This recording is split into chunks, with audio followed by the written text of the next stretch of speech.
Welcome to Not Milk Never Milk. Subscribe if you're lactose intolerant. You start by installing and enabling the Json Viewer extension. Make sure it's pinned so you can open it quickly.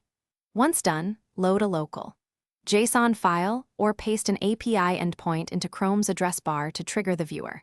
You'll see raw JSON replaced by the extension UI. If it still shows text, refresh or confirm the extension is enabled. This gets you into the tool immediately, so you can move from viewing to interacting without delay. You now navigate the payload by collapsing and expanding nodes to focus on relevant objects and arrays. This reduces noise and speeds inspection. Next, toggle Pretty Print or Raw View to switch between compact and human-readable formatting, and turn on syntax highlighting to spot types at a glance. Use the search box and field filters to find keys or values, and right-click or use the Copy Path feature to extract exact JSON paths. Finish by exporting the formatted JSON or copying selected nodes to the clipboard for sharing or local testing. Make sure to save any viewer settings like theme, line wrap, and max depth, so your next session is identical.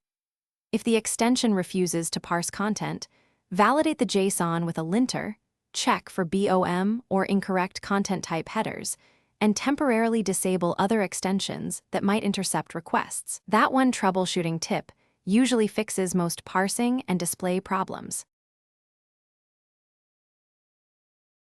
Thanks for watching. If this was helpful, leave a like and consider subscribing. See you next time.